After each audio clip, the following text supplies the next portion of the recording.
You know what's crazy about this situation?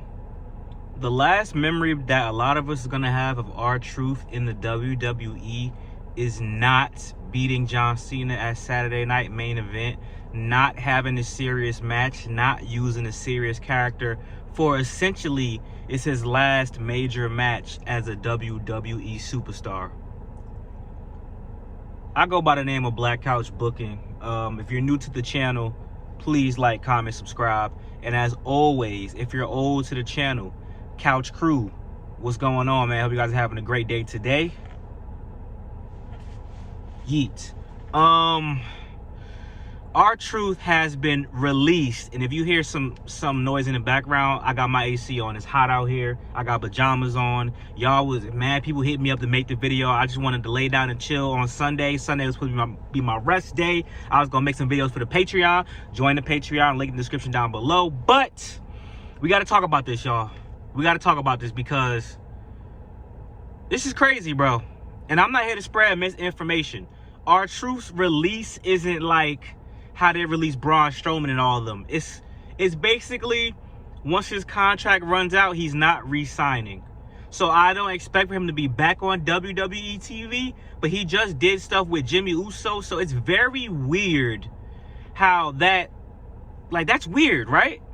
If you guys know his contract is going to run out, so you're going to use him up, but don't use him to do something significant. If John Cena was his last match, even though that wasn't really the best thing in the world to me, at least that would have been his last thing he did. The last thing he's done officially is, you know, that last episode of SmackDown, which is very off-putting as well, because, you know, why is he just showing up on SmackDown to do random stuff with the Judgment, or I mean not the Judgment Day, the Bloodline 2.0, they still call themselves that. And it all makes sense now.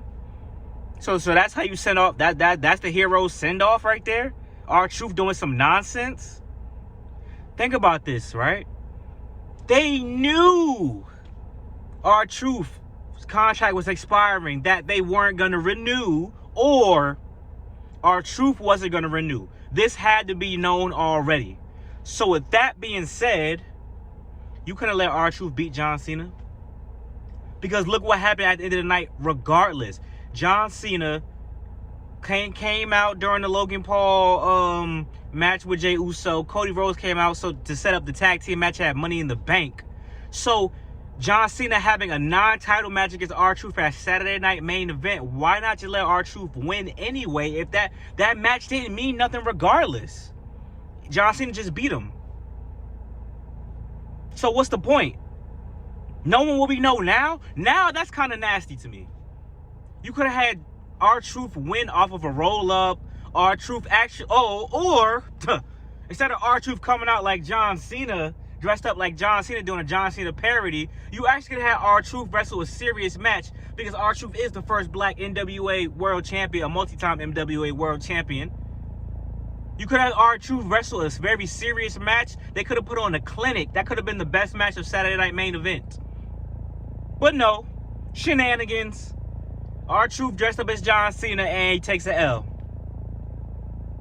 A man who has been in WWE for what? Well, his latest stint, he had a 17-year stint in WWE just for this. I hope he goes somewhere else. It don't got to be AEW. It don't got to be TNA.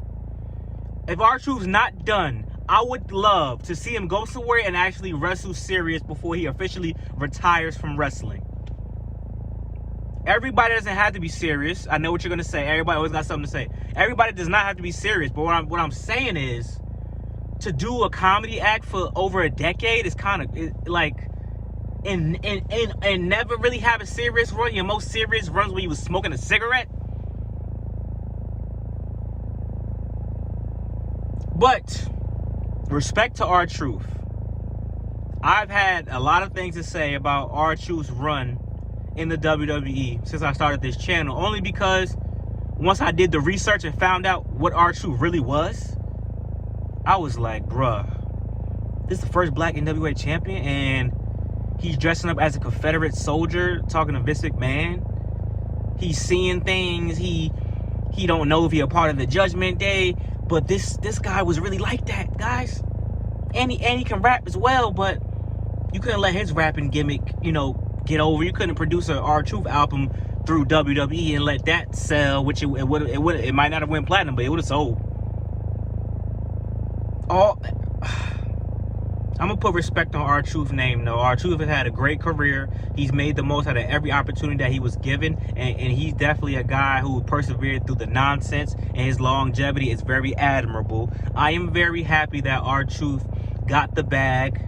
He made the most out of the 24/7 title, which is the most horrendously ugly looking piece of crap I ever seen, and it was a fake hardcore championship, but R-Truth made the most of it. All right, R-Truth did his thing, and it was entertaining during R-Truth's run as the 24/7 champion. R-Truth has had some good matches in WWE. People over there, what's up? If you could get with this, then you could get with that. Hey man, that's one of the most catchy entrances ever, bro. I don't care what nobody say, bro.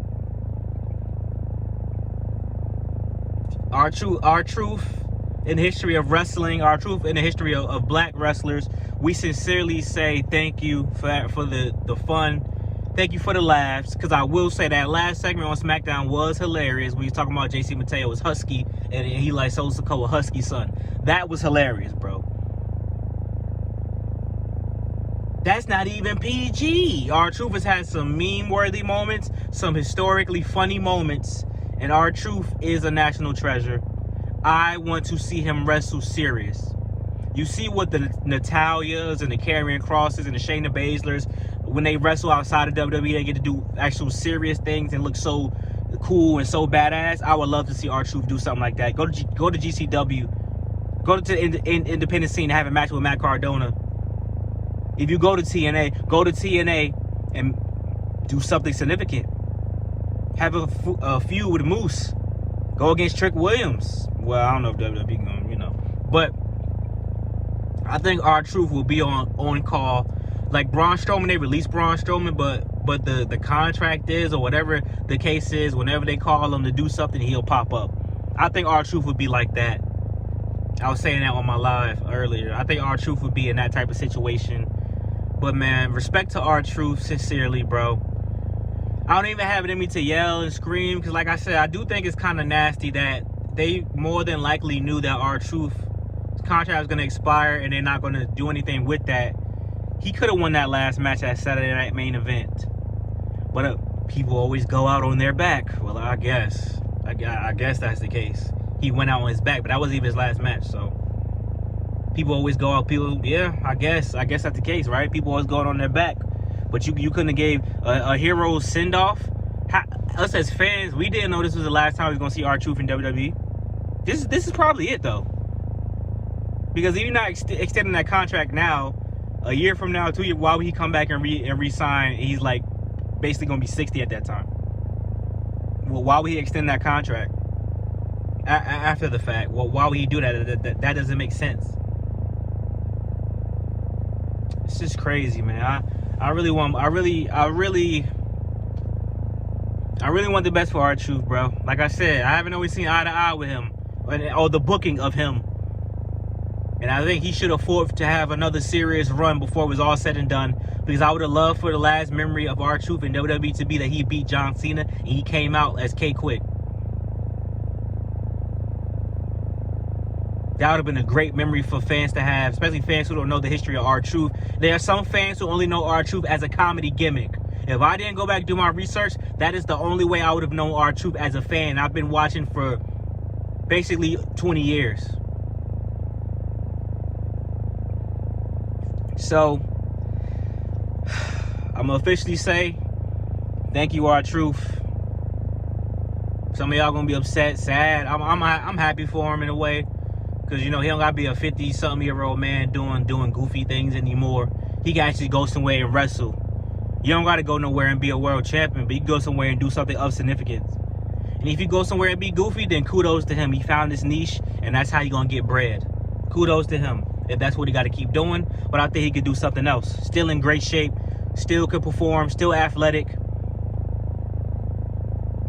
I can see him as a badass and cut a good, serious promo. Even as an older guy, he's still in better shape than a lot of these young guys. he can still be more intimidating than these young guys. So I can still see something like that for R-Truth. But I just hope the best for him, sincerely. I really do. I really do. I really do, man. I really do, man. I know R-Truth got his bread, right? He can retire now. I know he's straight, but, you know, I'd love to see him do something else with another company just one more time. The last ride. He didn't even get a hero send-off. He didn't even get the final. Everybody don't got to get the final time as now, but this feels like a Paul Pierce retirement situation. Like when Paul Pierce was in the Clippers, like this ain't a farewell. That's not a good farewell tour. It's like Paul Pierce farewell tour versus Kobe farewell tour. This is how R-Truth versus John Cena farewell tour, you know, feels. And it's nasty to me. But let me know what y'all think, man.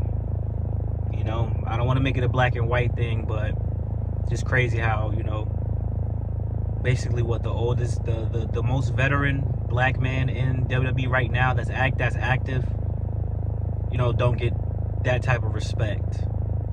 But it is what it is. Like, comment, subscribe. Thank y'all for love, support as always, man. Thank y'all for the support, man.